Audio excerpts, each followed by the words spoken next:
Pull on this finger. That is correct. And then flatulence. It is illogical.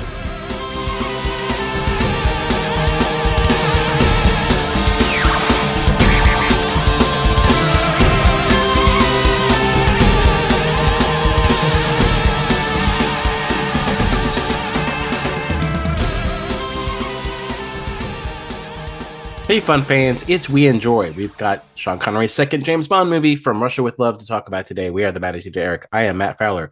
Say hello, Eric, Poison Shoe Spike Goldman. From Russia with Love.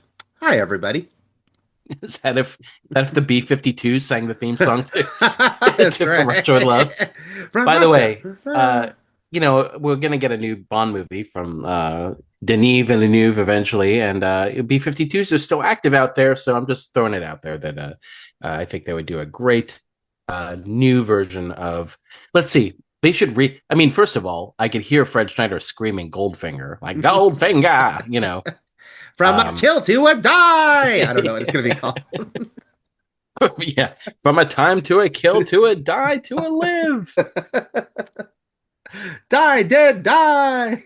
All right. We went over last time your relationship with Bond, but From Russia with Love is one you watched all of these a few years ago, so you just watched this. Well, it was like a full decade because we hadn't even moved into this a few years ago, Eric. We're old, so 10 years ago is a few years ago. Well, but mostly important because I don't remember the details of any of these movies. So wow. Okay. It's almost all new to me. Except for the vague feeling of there being the tiniest bit because of my perception, because of what it kept being repeated, which is, they were all standalone. The fact that there was a little bit of continuity did stick out because I expected zero. So when they said, "Oh, you were in Jamaica and we want revenge for Dr. No," I was like, "Oh, there's something here. It's not like we're forgetting this happened." There's a little bit more of connective tissue than I was led to expect from the media, from Matt Fowler, from society. Interestingly enough, book-wise, this book came right before Dr. No. Mm-hmm. So fifth book, I think Dr. No was sixth. And in Dr. No, in the book, he is literally recovering from being in the hospital for 6 months because he does get stabbed with the shoe spike. And he's has poison. He's recovering from almost dying from the poison. And so they send him to Jamaica and Dr. No because they figure it's an easy assignment, find out what happened to our operative in Jamaica. So it's funny that in the book, he does get actually stabbed by Miss Rosa Clubb. This movie is my favorite of the Connery Bonds. And it's also one of the most different James Bond movies there is. I think this one and maybe Living Daylights, which has a little bit more of espionage and a fake defection and a trying to trick MI6 and stuff like that. But this is way different from other Bonds while also establishing super important touchstones for the series. Mm-hmm. I think of it as a really cool bridge movie between Dr. No and what will come with Goldfinger and Thunderball, which is when it's full superhero, full gadget mode, which is that it ups the womanizing and playboy aspect of James Bond, gives him his first serious gadget, his serious thing that saves the day at the end, and ramps up the action a little bit, while also still feeling like kind of a Cold War era spy movie, which a lot of the other ones don't. Even considering the fact that from the book they changed. In the book, he's just dealing with Smersh, which is the book's version of the KGB Soviets.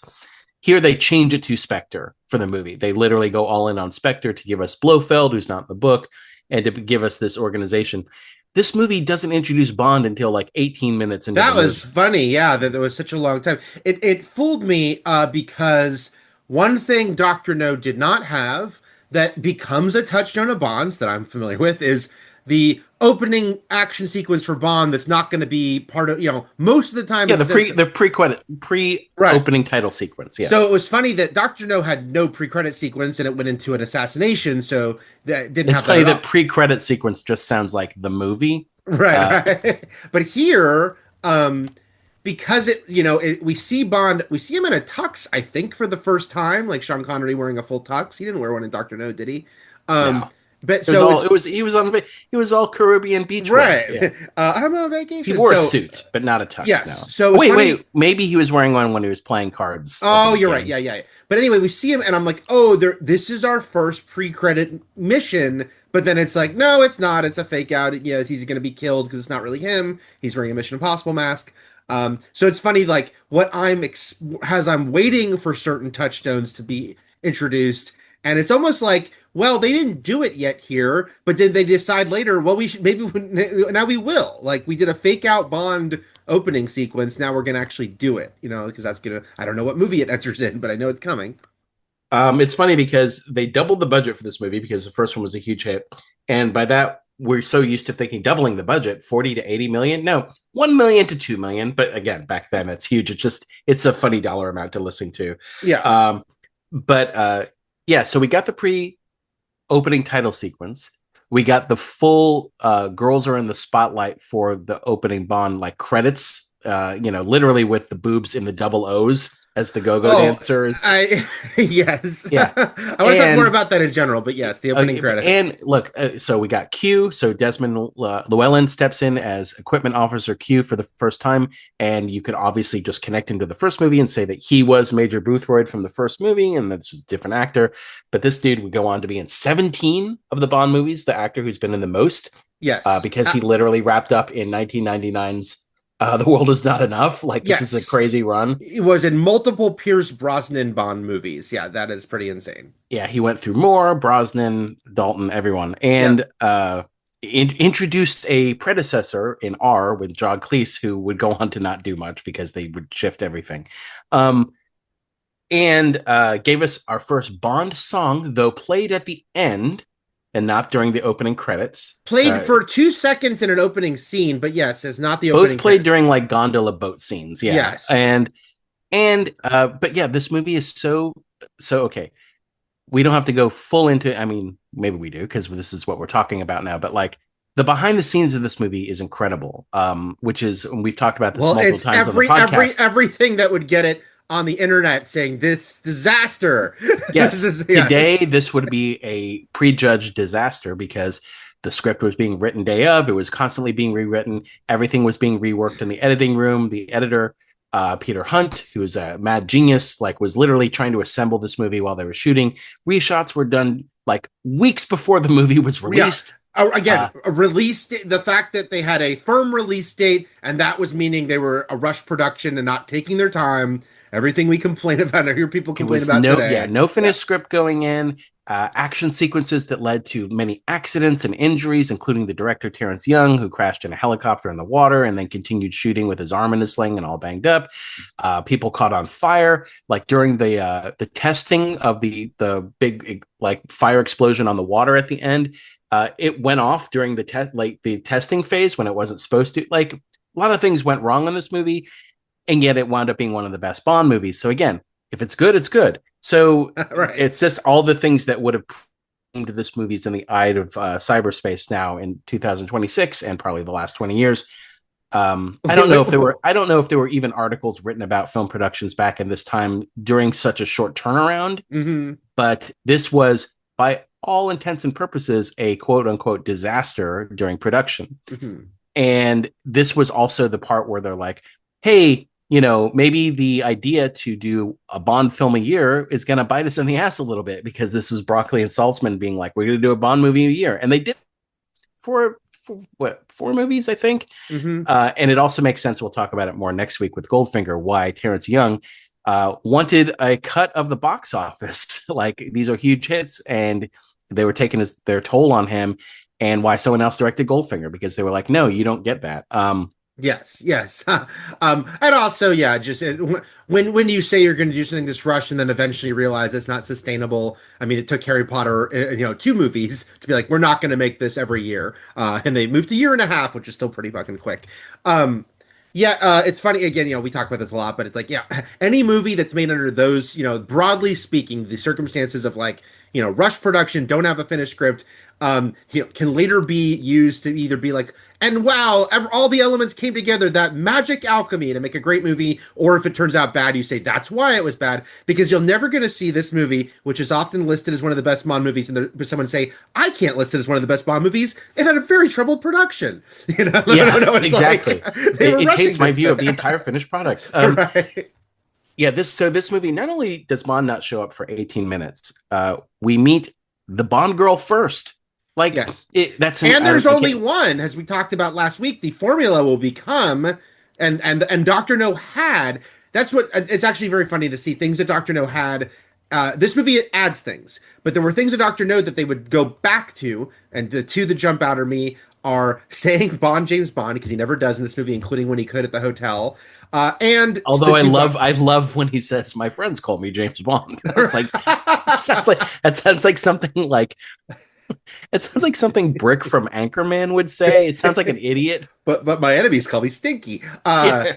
But also the fact that because the template and Doctor No had it is the two Bond girls, one bad, one good, and that this one doesn't use that because I was waiting for a second girl, Matt. I was like, No. where's the second But girl? you could argue that she was kind of half good, half bad, right? Because she's a Yeah. double agent, and then she Mhm. just winds up falling for him, even though they're at cross purposes most of the movie because she's like trying to seduce him, and he's playing along, obviously, with the seduction because he's James Bond, but also he's like, let's talk about the Lecter, which is some whatever. It doesn't matter what the machine is, but like, Yes. um, the also established in this movie the post climax fight scene with a henchman, which was Rosa Klebb, and you would see that later in Roger Moore movies and other people, Live and Let Die and Man with the Golden Gun. It was a big thing to have like the henchman come back to try to get one more shot at Bond after the base explodes. Hmm. We get the first James Bond will return at the end in Doomsday, which was weird, but Yeah. and yeah, so this is and this movie, unlike all the other movies, really has no central villain, which is like it's got like a rogues gallery of It's got villains. three primary villains. It's like Yes. Spectre, right? And that's why also I kind of consider Living Daylights a little bit of a sister city to this movie, which is like there's no full central villain. Though we are introduced to Blofeld for the first time. He's not named in the movie. He's named in the credits.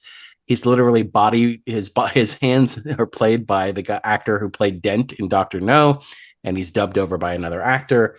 But we get the White Cat. We get the very crucial like basically a template of Doctor No, which is like he's got an animal and he's got fish and he's like and he like admires predatory aspects of animals. That's why he keeps them around. He's got a samurai sword collection. He's probably got some like masks somewhere, from like different like tribes all around the world. He's got all the classic villain hallmarks. And then we have Kronstein, who is Bond compared to Kronstein, which sounds like a very Conan the Barbarian thing to say. And then Rosa Klebb, who's one of the most famous Bond villains, especially with her spike shoe and her lesbian overtones that Terrence Young pulled from the book, but obviously muted a bit for this movie. But this movie also was a bit risque for its time. There's nudity in this movie. Like literally Bond girl Tanya or Tatiana is nude. Like it's through like a translucent veil as she's getting into bed, but she's fully naked. And also just literally the amount of ass that Bond pulls in this movie. Well, but also like, that's what I just say about the opening credits, because again, it becomes a staple. The style of these opening credits, the first movie had the little silhouettes of the go-go dancers, but this going full on, different person. This is more belly dancers from the Romani Gypsy Camp, yeah. Well, no, I just want to talk. The opening credits are like, it's like now we're fully in the here are the girls and and really, it's actually a pretty great visual with the projections on them. But the fact that in the opening credits, there's like toplessness. Again, their backs are to us. But it's like this movie, and it's, look, give the audience what they want. I get it. But it is funny that the first movie is like, hey, Bond is a playboy. He's a ladies' man. There's beautiful women in this movie. But this one is like, oh, there's let's do a lot of boobies, which is to say, I know it's not like topless women running around. But yes, this movie is way more sort of oogling horny, which is to say, yeah, from the opening credits to the two girls having their fight, their cat fight, literally, because they've got like their E- fingers outstretched, oh rolling yeah. around. There's a shot of Tatiana where she's like laying on her back, and it's shot like cleavage down, above her to like just shoot into her Oh no, that cleavage. was Kieran Bay's girl. Remember when she's like talking to Kieran Bay and she's like, "Come to me." Oh, you're right. You're right. Yeah. That But was his. yeah, this movie just feels it is very funny. Again, this is a sequel thing, which is like, oh, people liked this part of the last one. We're gonna really give it to them. And in 1963, where yeah, you're not gonna see like nudity everywhere as much. Certainly not in a mainstream movie. This is going to really, go as close as you can in a very big way that is very funny to me under my modern lens, just because it's so blatant. But it has also, of course, become sort of became, especially at this point, a touchstone of Bond. I want to talk about Robert Shaw's Grant more in a little bit. He's one of my favorite Bond villains, and he's kind of the biggest nemesis in this movie, even though there's action sequences that happen after added for the movie that aren't in the book. The helicopter and the boat chase stuff is not in the book. But Red Grant is awesome, especially as he's sort of like Bond's guardian angel stalker throughout the movie that I really like.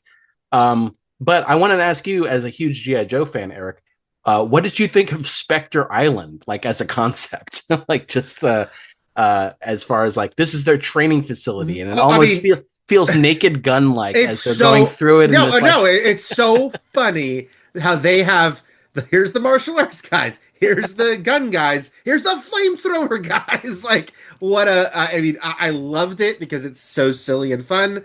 It's yeah, very fun, and especially what I was going to mention also is like Doctor No had that this movie doesn't have, which is a final confrontation at the villain's evil base. Though this movie still gives you a villain's evil base, it's just not where they're gonna. Bond will never set foot there, so it's not gonna actually be there. But I did love that training ground and just seeing all the things that were going on. Yeah, there was guns, knives, martial arts, and flamethrowers. All the touchstones that you might and think he's like, from. we use live targets too, so they hunt people for sport, and we see that at the beginning of the movie. That training the training that they have Grant do at the beginning, where it's like, oh no, he killed James Bond. Like I don't know what purpose that serves, because just because the guy looks like Bond, but if like he's not as good as Bond, like what does that prove? Like you just killed some schmo with a mustache. I By the know. way, by the way, they had to reshoot that because when they watched it back, they realized that when they removed the Bond mask, the original actor they had playing the dead guy looked a little too much like Sean Connery, and it was confusing. So that was one of the like things reshot weeks before release, was adding this dude with a mustache who could in no way looks like Sean Connery. That's Um, funny. But also it does set up that he's got that wire in his glove and his wrist mhm. that he's going to use it. But again, it's not like this is Bond's weakness. He can be killed by this. Yeah, nighttime and wires is like if you combine. I want to talk about the actor Pedro Armendariz. I'm going to say his name wrong.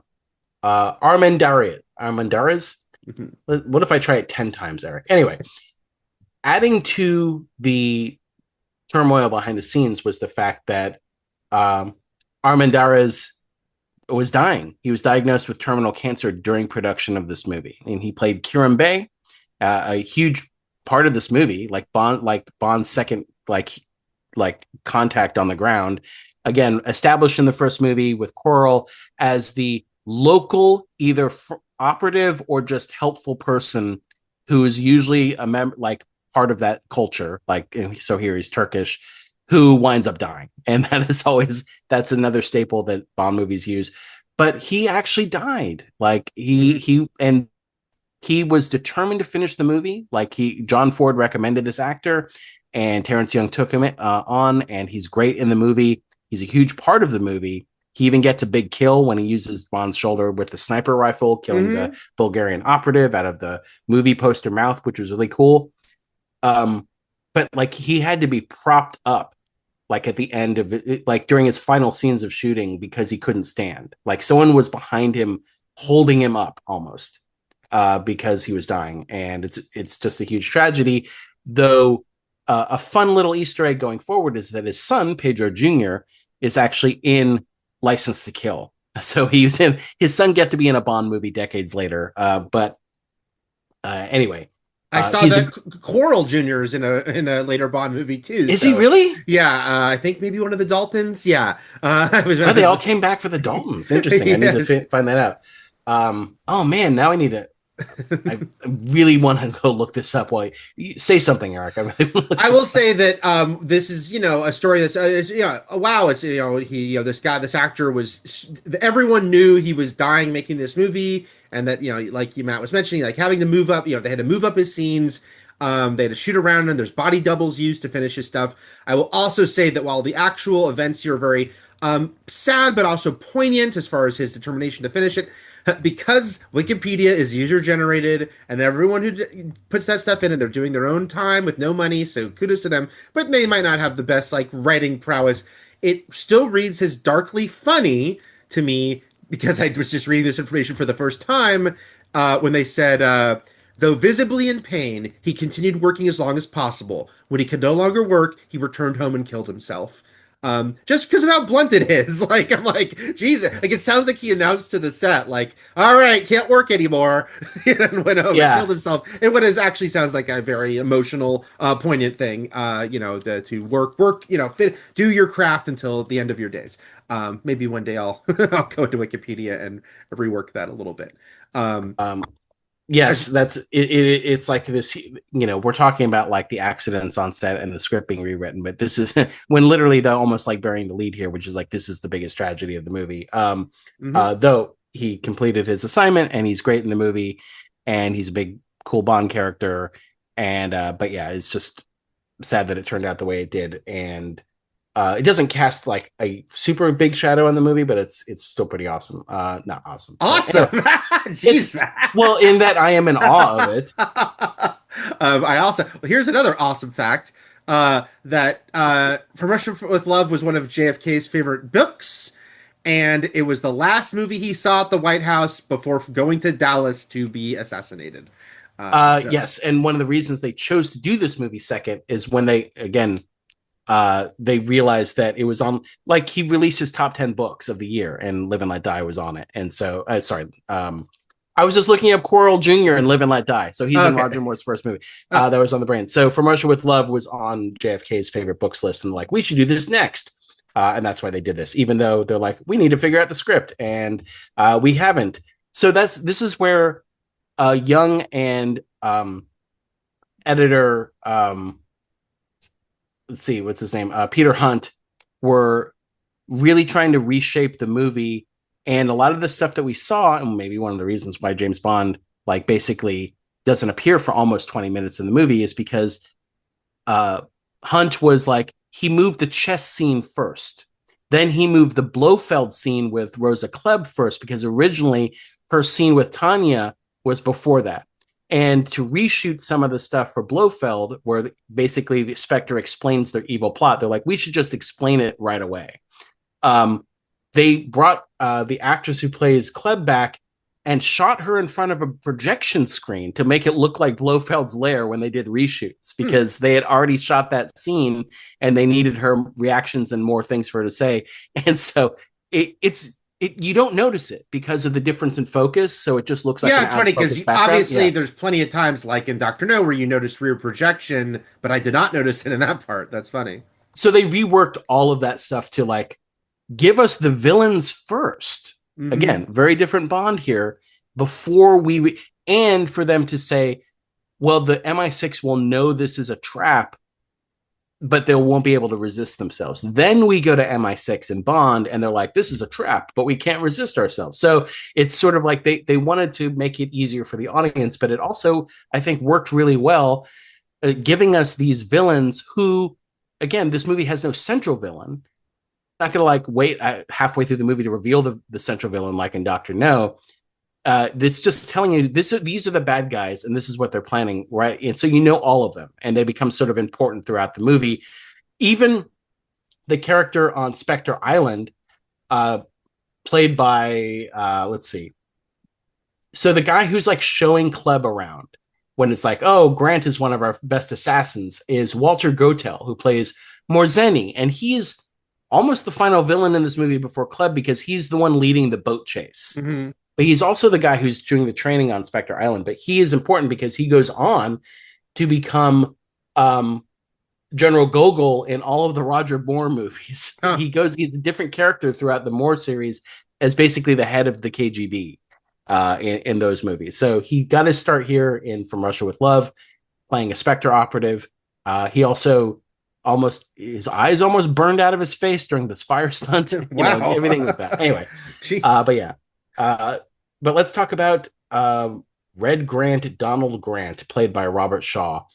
And obviously, we've done Jaws on this podcast, and Robert Shaw is known for Jaws, and amongst other movies like The Sting and Man for All Seasons, and obviously all of his theater work, for which he is also a writer. He's written books, he's written plays that were acclaimed. This movie really helped him get a foothold as a movie star. Again, he was coming from the theater primarily in Shakespeare, and he had done movies before this, but this really helped launch him because a couple years later he'd be super acclaimed in A Man for All Seasons. But yeah, for those who don't watch old movies or don't know Robert Shaw except from maybe Jaws, which is possible, it's a very different character and a very much younger, fitter character version of Robert Shaw to behold. And here's where I reveal something. I didn't realize that was him the whole movie. I did not realize that was Robert Shaw until this morning when I was reading doing. Oh shit! I was like, until I just said so. Like, No, okay. but like an hour before you said so, I knew he was in this movie. I saw his name in the credits. I thought he played Blofeld, honestly, and I was like, "Are we going to see his face?" And big blonde, strapping, main physical antagonist here. I thought, who is this actor? And he is not, because he's a big fit guy, but he sounds like Richard O'Brien from Rocky Horror, like the way he's speaking. Yeah, this is his literal actual voice because he's a Brit. Yeah, so instead yeah. of he's not a fucking like Massachusetts fisherman. Yeah, And even looking at pictures of him right now has Grant. I'm like, huh, that's Robert Shaw. Wow. and obviously he's like in this movie. There's Spectre has no borders, no nations, etc. But there's an Aryan quality to this guy, right? As far as like Sure. physically superior, blonde hair. I like Rosa Kleb's. Basically, like her test is just to punch someone in the stomach with brass knuckles, and she's like, "He's good, pass the Kleb test." Well, they also they describe him as one of the best men we've ever had. A homicidal paranoid. It's like they don't say paranoid; they say like paranoiac. Paranoiac, yeah. Which is my favorite Art of Noise song featuring Max Headroom. He's perfect. Yeah, that is very funny. He's so good in this movie, Yes. And again, most of the movie he's just a presence.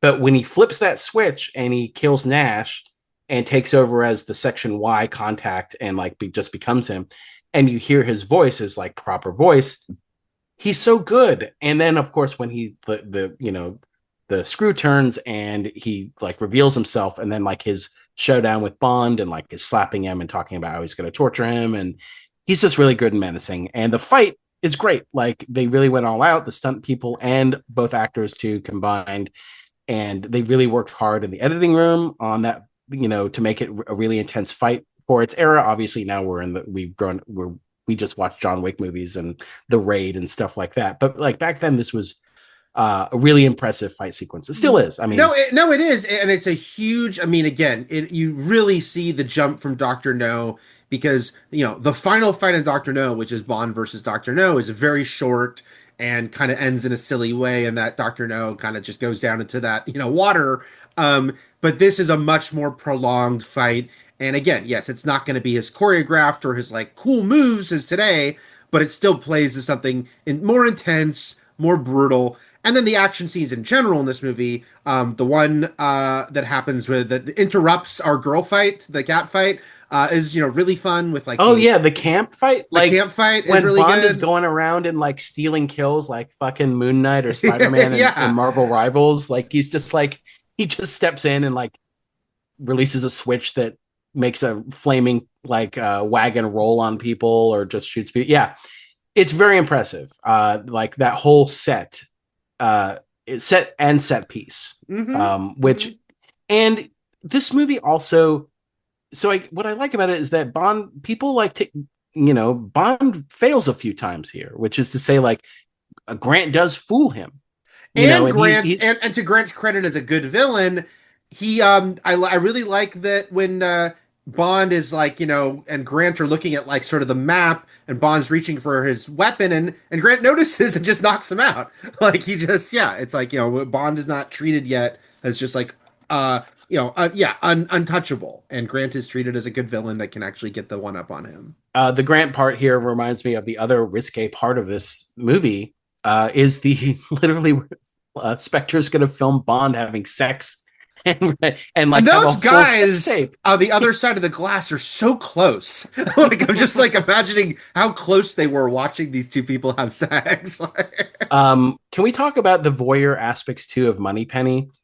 Which okay, so first of all, it's all set up, and Grant's undoing is his monologuing again. Right. Villain Achilles heel for every villain. But he's like, it's a murder suicide situation where it's like she's gonna blackmail you. Here's the note, here's the tape, and this is, basically Spectre disappears into the wind with the machine. It's a really good plan, by the way. Maybe they shouldn't have killed Kronstein. It was still a good plan, but Moneypenny going throughout the years is always like, oh, she just looks at Bond lovingly and longingly and sighs when he's off with his other women on his missions or not his missions. But here it's more like she's sharing in the sexual harassment here, like literally putting her face on his face, and like wanting literally. I think Moneypenny's a cuck. To be fair, I think she just likes hearing about him having sex with other women, or like hearing other women on the line when she calls Let him. a girl have hobbies, Matt. And no, I'm just saying, I think we need to re-examine. I'm not shaming her. I just think we need to re-examine the, oh, poor Moneypenny. I think this is the dynamic she prefers.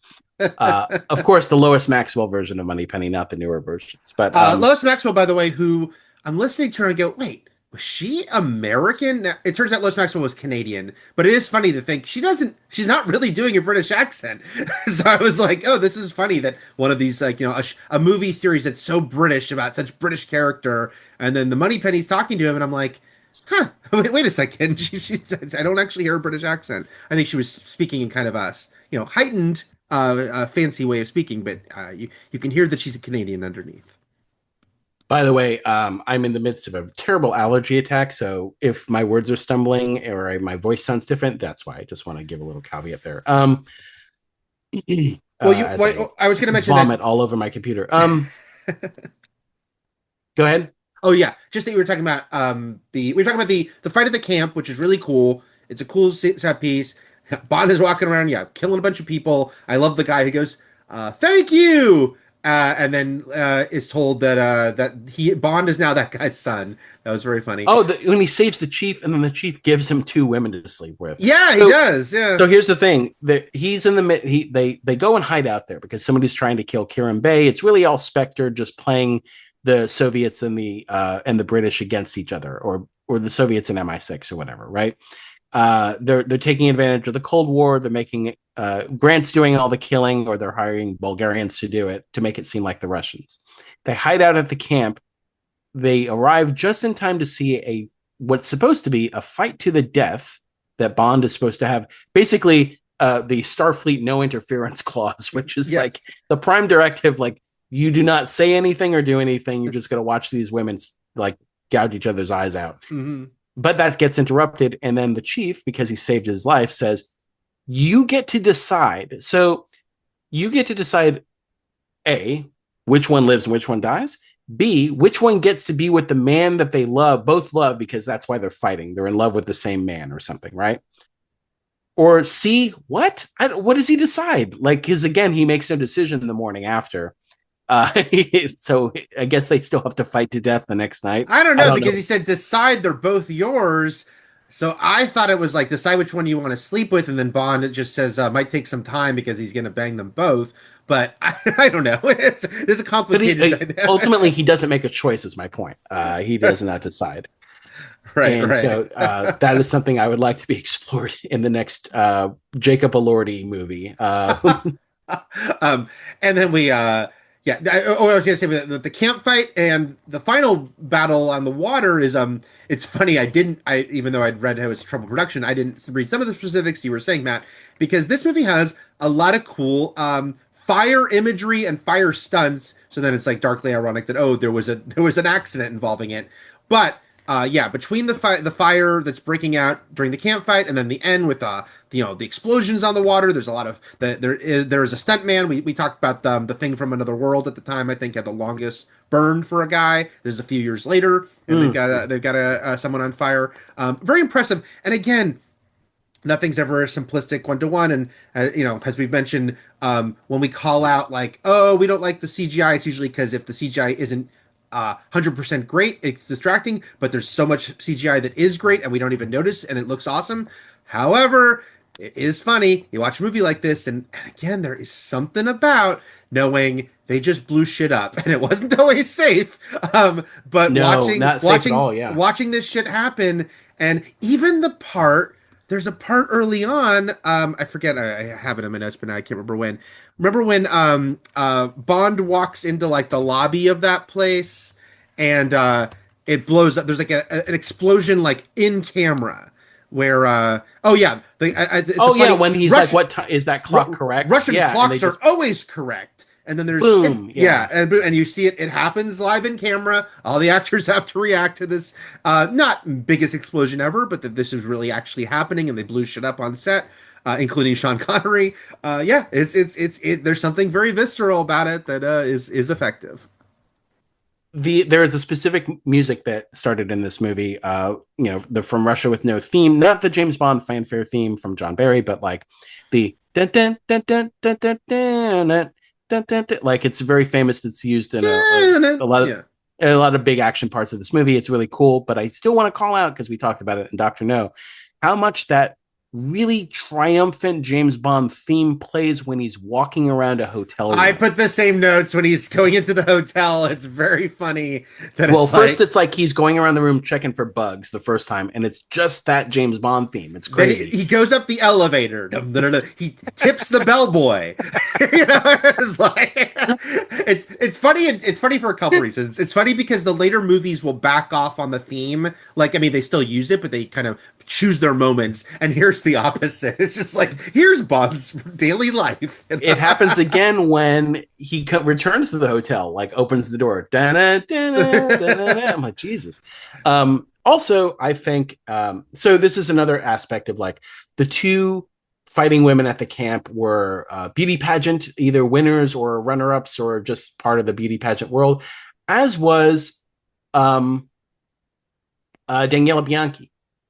She was a miss. She was literally represented Italy in the Miss Universe pageant in 1960. So it's again, a lot of these women, like in Doctor No, are being chosen because of their picture, and they don't really get screen tested. But Daniela Bianchi, I think, is a great Bond girl, and Sean Connery must have been really keen on this movie in particular because he gets to smack her in the face, which is we know what Sean Connery loves to do. He's Yeah. like, "What if I smacked her 2 times?" Like, no, that's just once is fine, Sean. Anyway, I think she's really good because she's serving Mother Russia and doing her duty for her country. And again, James Bond is a serial, what do you call it? Well, he's a sex addict. He's a serial.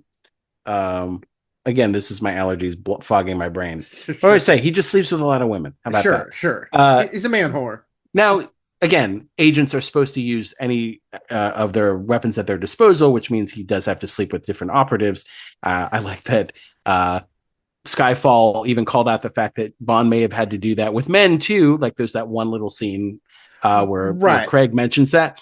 But it's not like the Americans where they both have to sleep with people, but we understand they just treat it as part of their job. Where Bond will, as we talked about Doctor No, he will go out of his way just to be clear, Eric's talking about the TV show The Americans. Yes, not just the Americans in just general. Not the Americans general. Yes. So, but here she is doing it, even though she likes, because it's like, I I like this. Like, you've had three lovers. How about a fourth? Kleb shows her a picture, which we assume is Bond, and she's like, maybe if he was kind, and then she says the word a couple times, which basically means cultured, polite, refined, whatever, Mhm. and colorny, and so she is doing it. But then again, do we think she's falling in love with him, or do we think that she's just playing him? The lines get blurred. By the end, she's just winds up being like someone who falls under James Bond's sexual spell, and kills Kleb as she's about to kill Bond, and like saves the day. Eric, how does James Bond break up with these Bond girls in London? Which is to say, like, a lot of times we'll leave off with him and a girl, and they're in sometimes they're in space, sometimes they're in a different country, sometimes it's like they're Mhm. returning from a mission, but he literally brings her back home.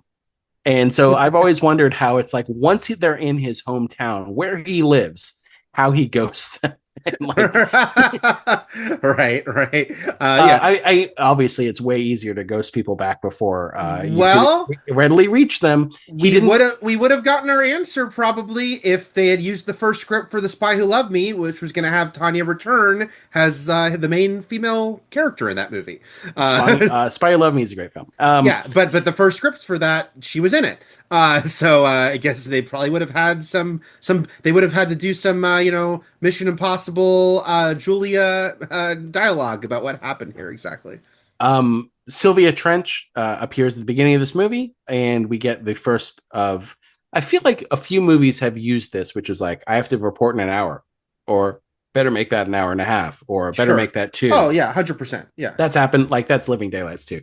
Um, but she says, I haven't heard from you in 6 months. Hmm. So yeah, it is like if you're not home and you don't pick up the phone, maybe it is pretty easy, even if you're in London, to just like maybe he's like, I can't go to the store. Sylvia Trench goes there all the time. Yeah, and He has to shop at different places, and yeah. I can see why they dropped that character because if you're going to go even further into the fact that Bond sleeps around even beyond the point where he needs to for a mission, it feels weirder and weirder and potentially grosser and grosser if he has anything resembling an ongoing girlfriend situation. And I guess I Well, understand. I yeah. understand you can project onto it like, oh, they've never agreed to anything, but the movie's never going to get into the specifics of that in that era. They're already pushing the line. They're Well, not going to. if we were supposed to care about her enough that she was eventually going to be brought into a mission fully as the Bond girl, this wasn't helping because Tanya is so prominent in this movie. It's not like Honey Child in the first movie where we see her halfway through.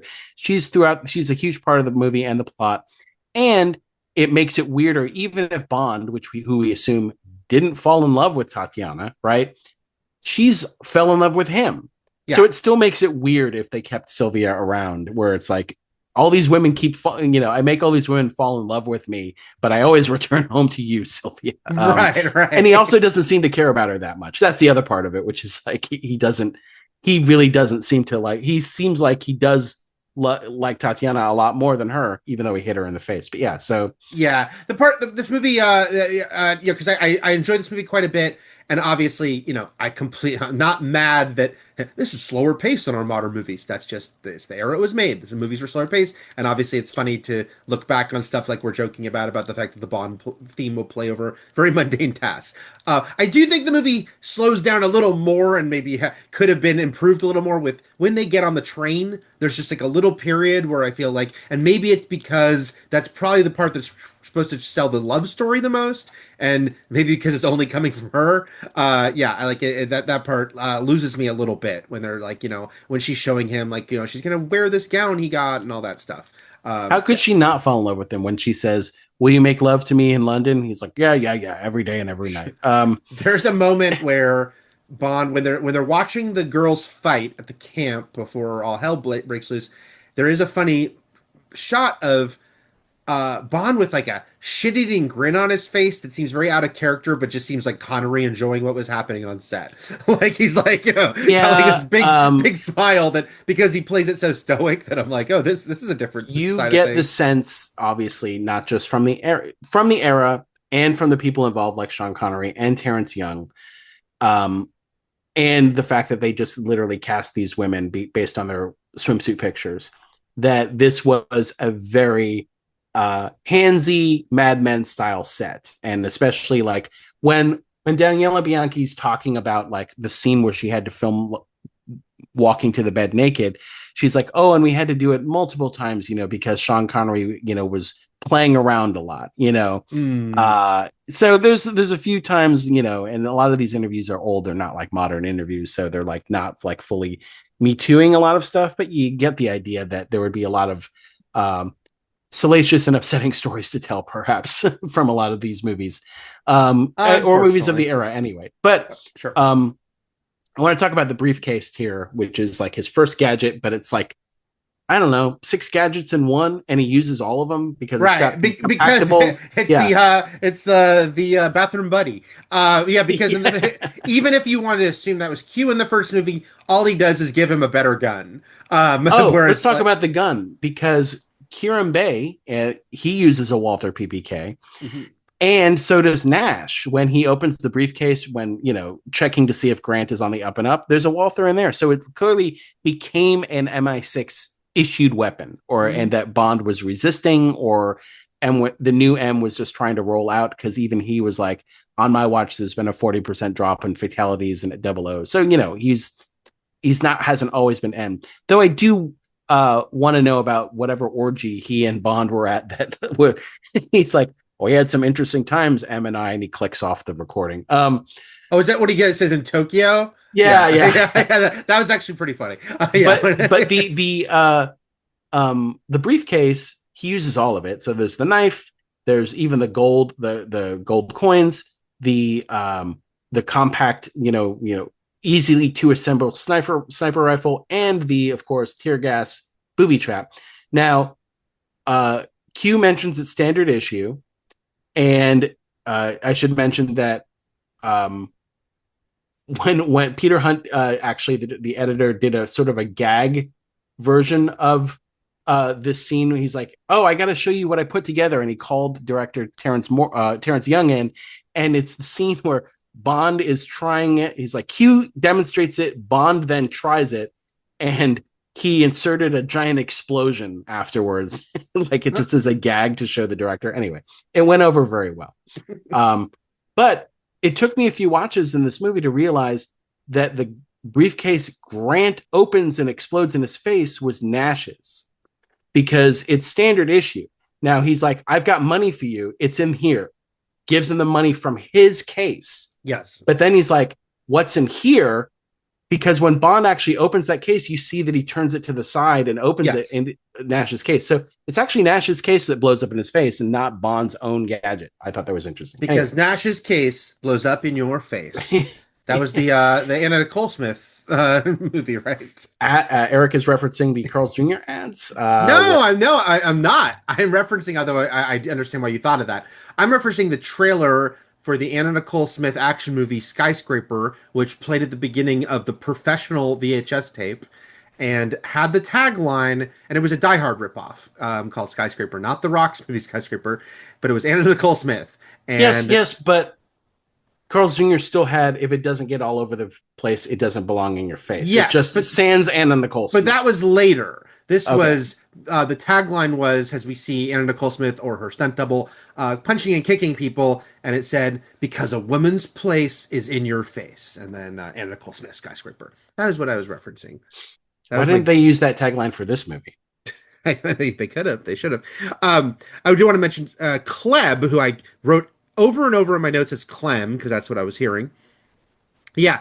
Now, obviously I noticed, yeah, the moment where she puts her hand on the knee of Tatiana's knee, and it's a weird moment to include in this movie. And then, yes, reading that in the book, it's more overt without saying it that she's a lesbian. Of course, all this reads, super negative now, because it's like, oh, the evil woman is, she's got to be a lesbian. And then I have also read that why am I forgetting the creator of James Bond's name? Ian Fleming. Ian Fleming. Kleb's name is a pun on the popular Soviet phrase for women's rights, Kaleb. So it all feels pretty gross. Yeah, it's like it's basically that this is the lesbian feminazi, right? Yes, like, that is what it is. But watching this now, like a million people who watch this movie now, or for the past 30 years, it is funny, of course, that this movie specifically is obviously where Austin Powers took a shitload of the Doctor Evil stuff from Blofeld with the cat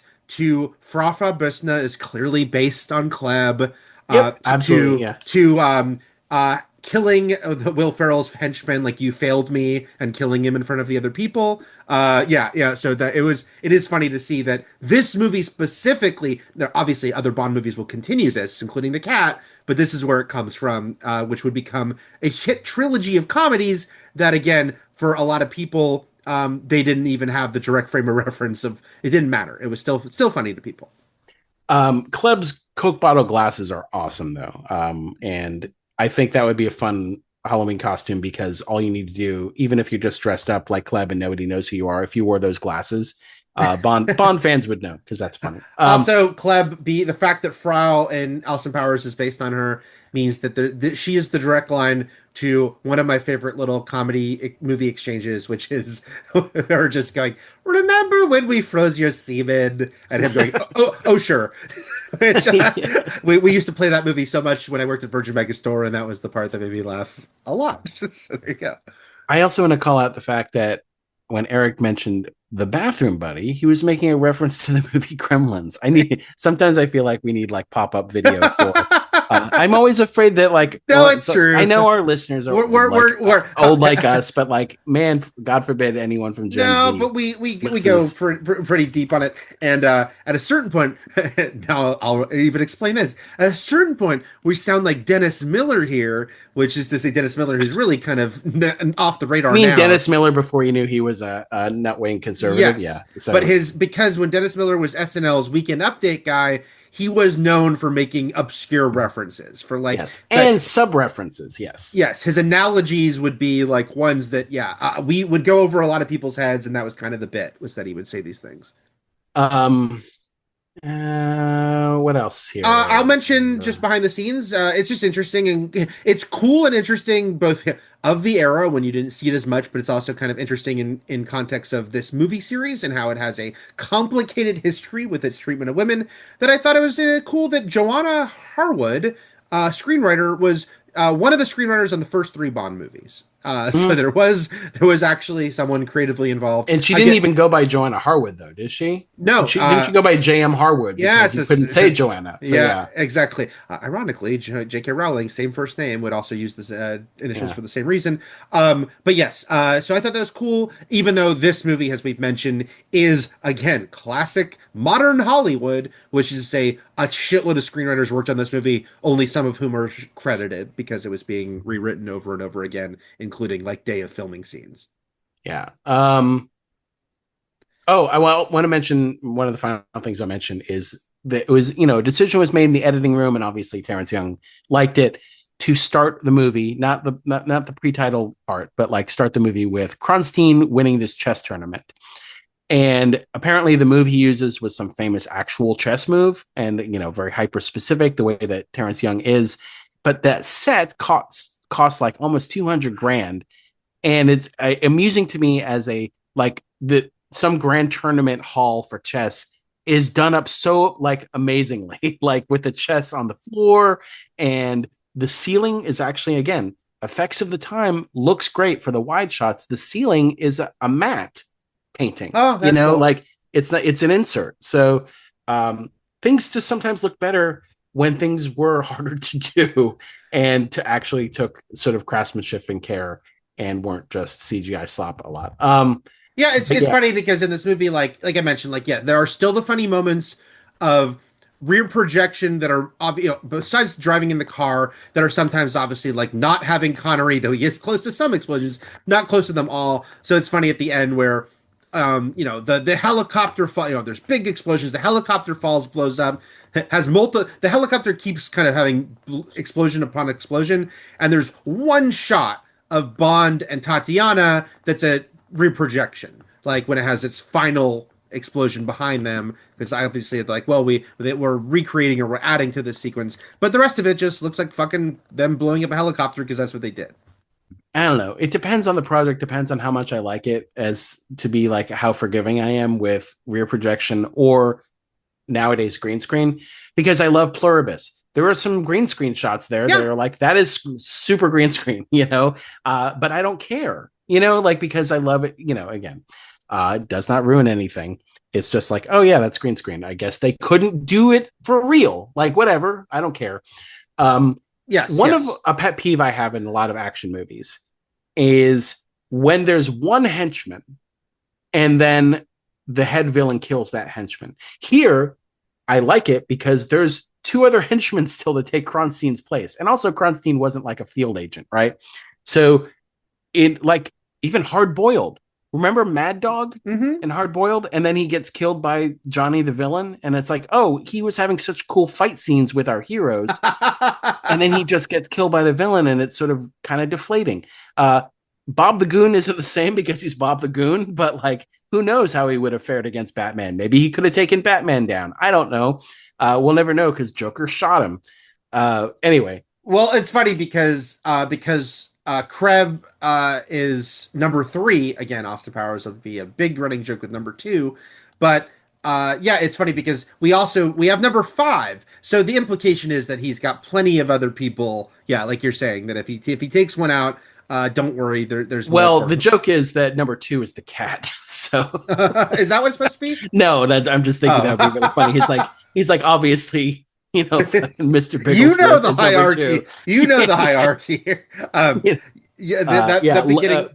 Peaceful Lap Kitty is clearly number two. Number four is still, we're holding tryouts, but yeah.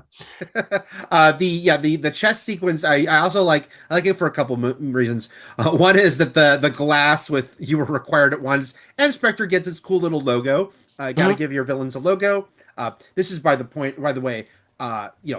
Right around this time in the next year is Marvel will introduce Shield and Hydra, hugely influenced by everything going Yes. on with the Bond movies at the Yeah, time. the tentacles of the octopus, obviously a Yes. huge part. Yes, but also I did also like because I put in my notes. Wow, did he just win to get out of there? Like I do No, like no, that. I He's did that like, too. I was like, was he literally because he was called away immediately? He's like, I better end this. Stop toying with him. He's that good, right? mm-hmm, That he mm-hmm. could just do that. Um, I'd like to believe so because who is Bond compared to Kronstein? You know what I mean?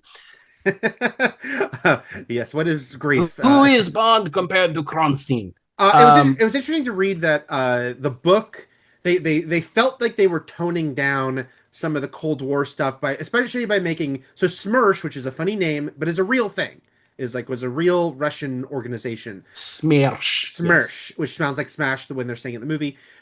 They changed it to make Spectre the villains, basically make their fictional multinational organization the villains to downplay the politics. But it is funny. The movie's called From Russia with Love. Clearly, Russia's supposed to be like, and they directly reference the Cold War. And I do want to say for younger people, it is interesting to remember that. I mean, so this is it's just funny to think about the fact that the Cold War, the fact that Russians, which I know in 2026, what we perceive of Russia, especially Putin specifically, is certainly not great. But Yeah. for us as kids in the 80s, how much Russia was like the real life, like this is our enemy. Like it Well, was well, very. we're this movie's about her faking a defection, right? She wants Mhm. to defect. She wants James Bond to do it. Living Daylights is about a fake defection. Hunt for Red October, which was a huge hit movie with Sean Connery, is about a real defection. These were still things until you and I were like 15 years old, were huge plot points in movies and in real life. Yeah, Uh, yeah. in And that's fact, Living Daylights brings back Smersh and Smersh Spionum as far as like the MI6 is being duped into thinking Smersh is back. So that's like, again, the Dalton Bonds went back to a lot of Fleming material. Of course, I wasn't super familiar with what they were doing at the time. I just liked them a lot. mhm, mhm. But yeah, so it's weird that like decades of this persisted Yes, because that of the was my Cold main War. point. Was like how long, and to think that yeah, these movies well before we're born are already immersed in that. There is the line about the Cold War in Istanbul won't remain cold very much longer, and that yeah, this would just go for so long where Russia could be to the point that when GoldenEye has to do like Relic of the Cold War line because even if Bond wasn't always fighting Russians, it was sort of the backdrop to what all this was happening under. And I don't know about you, Matt, but I really remember when I was a kid because I was an 80s kid, were Russia, evil Russia. It was like over and over and over again, being surprised to hear for the first time, oh, they were our allies in World War II, and then thinking how quickly that changed. Like, it just was Oh, it funny to changed me. almost immediately. Yeah, Yeah, yeah. because To be like, oh, we, in the scramble of the aftermath of World War II. Also, nobody wants to be allies with Stalin. But yeah. Um, yep, yep, but yep, yeah, yep. I remember in elementary school, my social studies teacher, Mr. Fields, made us all scared shitless, and to the point where I told my mom, and she told the school. He said there are nuclear subs in the Hudson River. Oh Like my God, Jesus. What the he hell? said there were Russian submarines spying on us from the Hudson River, and they were going to launch nukes. So this was our social studies teacher. So yeah, Wow, that's wild. What school is this? PS 87, Okay, a school of power pack. before Columbia Prep. Uh, we mentioned last week how these movies are funny because they're so sort of that they feel more dated, but in a kind of loving way, because they spotlight modern technology and stuff, because they're trying to be cutting edge more. And so that means it's funny when they're like, look at this cool new thing that is now very old to us. But it always is making me, I forgot to say this last week, so now I'll say it. Like, in that movie, in Dr. No, someone uses a silencer early on in the assassination. And I had put in my notes, when did silencers get invented? Because it's just one of those things I'm like, Mm. huh. And then this movie, when Bond is finally introduced 18 minutes in, he gets beep. He has a beeper and a car phone. And so both those things, the car phone, not as much for some reason. I think I kind of knew car phones had been around, maybe even by the 50s. But the beeper, I was like, oh, wow, because that was a very 80s thing. And drug dealers, they would always talk about the beepers. So I was like, oh, wow. At the time in 1963, someone having a beeper must have seen like, what the fuck? But it just I also think makes that's me. what Sylvia said because she's like, "What is that? What's Right, what's right. happening?" But Yeah. it also makes me just, it is a fun question these movies raise for me, which is, when did so and so get invented? Because sometimes I'm like, oh yeah, like, these things, I take silencers for granted. You use them all the time. But when did they come into our lives? When did they come into our lives, Eric? I From have a Russia with Love. wait, I wait. even I have a like. couple. I have a couple as you're Yeah, doing I the know. round. I was gonna say I even like how he writes it on the photo of Oh, I do too. Tatiana when he's giving it to Moneypenny. Go ahead. He should look at the camera and raise his eyebrows like Wormser in Revenge of the Nerds when he does that. Oh yeah, just that it's funny that they're still using the opening where he has the hat on, which is funny because Bond's not especially a hat guy. It's a running gag. They make it in this movie a running gag that he throws the hat onto the hat rack when he walks into MI6. And he wears the hat in one scene, I think on the ferry. But He's. I'll tell you where he wears the hat, and I think he wears the hat a couple times in these early films to hide stunt doubles better. that makes sense. He's wearing the hat when the helicopter's chasing him all around, and I think it's Yes, again yes, to yes. like hide the stunt double. Oh, but he's also wearing. But that was. I'm so glad you remember that. He's not wearing like the hat like he's wearing in the opening. He's wearing a sailing cap, which was so funny to me because why would he think I get it. He takes this boat for them to escape on, but I just thought it was so funny that he puts on like the sailing cap. Now I think you're absolutely right. The real reason he puts it on is because they want to hide some stunt doubles. But I just also thought it was funny that he felt like he had to put that on. And you've never watched How I Met Your Mother, right? No, Kyle MacLachlan plays a character who is referred to as the captain I because like that. I had to think about that. I'm like, yeah, did I? he's a boating enthusiast, and he I was calls just himself. saying, I was at in the IGN offices when that show is being covered quite a bit, so I know what happens on it. But I'm like, Okay. no, I didn't see it. Yeah, Anyway, he made me think of Kyle MacLachlan's the captain, who was so into his boating and would wear a boating cap sometimes because there it was of James I am Bond. curious, and I'm sure the internet could probably solve this for me. When Connery started going like fully more bald, and how quickly it happened. Oh, I'm so glad Um, you mentioned this. because by the time he returns as Bond, as the highest paid actor in Hollywood history at the time, he's wearing a hairpiece, and that's less than a decade later. So he loses his hair very quickly, No, and I'm so glad you remembered to you didn't remember to because you didn't know I wanted you to that you mentioned this because I meant to bring it up with Doctor No. He wore a hairpiece from the beginning because I was mentioning how okay, when I was a kid I thought of him as balding with facial hair, and so it would throw me to see the footage of him in the early Bonds. And then I did see people have many nuances to them. So Sean Connery, blatant, proud about it, apparently, woman abuser, but also didn't have any vanity on the baldness because he talked to Barbara Walters about how, yeah, I hated wearing a hairpiece. They made me wear it for Bond from the beginning. Didn't I would have just as well But not like worn at it. the time, was he wearing a hairpiece that just covered like the top of his head, like where people may go bald first, or was he like Probably. fully like receding to the point where like he's almost like bald, like we knew him in the 80s? You know, Yeah, like I don't know the answer to those specifics, but he definitely was at least balding by the because time he he was finished he it. like again. I don't think this is happening to dudes as much, as far as I can tell, unless hair technology, as it's weirdly labeled in TV commercials, has advanced to the point where it's sort of eradicated this. But again, like a big part of like watching old things, even from the 80s or something, where we're like, that guy was 32, like George Costanza, you know what I mean? Like early 30s or late 20s. And it's Hmm. like almost fully bald. And I don't think we at least don't see that in TV and movies anymore. People that young, that bald. But he could have been a George Oh Costanza. yeah, I Yeah. think so. I mean, it will always I mean, happen. he pulls as much tail as George Costanza, so maybe. It always will happen. I mean, and then then they have to make the decision. Have you ever seen the pictures of that they screen tested Patrick Stewart with a wig as Picard?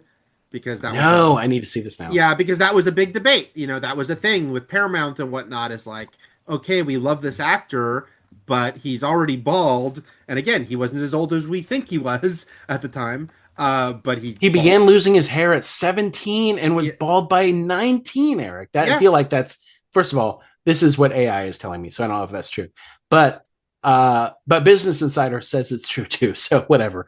But I that's know he did. crazy. He went bald very very young. Yes. Yeah. So they had debated and they did some screen tests with him wearing a wig, and then everyone didn't like it. And thank God that he got. Sean Connery also started balding at 17. What's happening in the No, UK? no. I mean, it happened. I've known people in my life who, I've known people both, and even friends of mine in college. I knew both people who were balding super young, and also I knew people who went gray super young.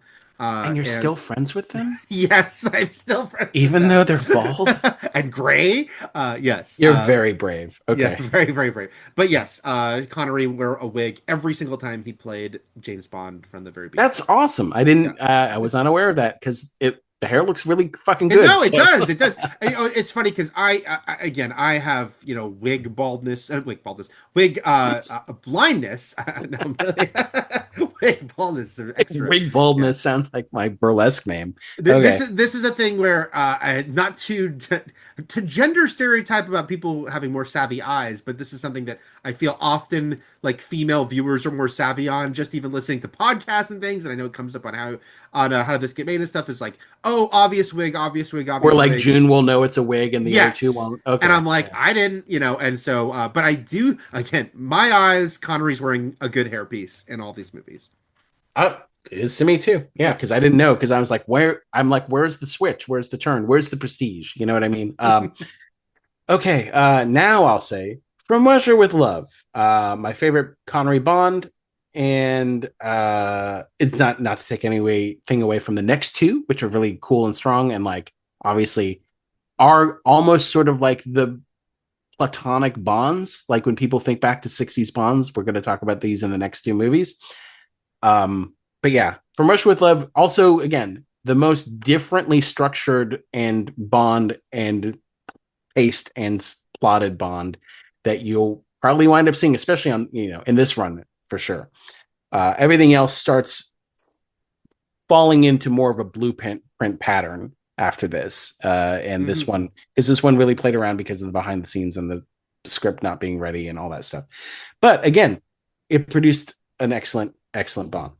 It did. Um, It did. Yeah, it's good stuff. And again, as we're looking at these early ones, it's really kind of cool and interesting to see what elements they bring in to become absolutely sort of iconic parts of it, and how there's a little bit of a they're figuring it out as they go, because like we said, it's like things that they did in the first movie, like having him say Bond, James Bond, they didn't bring back yet, and then they're going to realize, you know what, that really works, and but it's all going to kind of build on each other. And this movie had the opening credits with the the girls, but it didn't have the theme song playing with it. It's Yeah, all sort of coming together. I mean, it does have a song. It plays at It the has a end, and the song, but song it doesn't play with song it. sucks. So like, Yes, not one of the it's a best really songs. like unimpressive low blood sugar song. It's fine. Whatever. Things will pick up with Goldfinger, which we'll talk about next week. We return to Bond, and until next time, everything is possible, but nothing is real. And shock.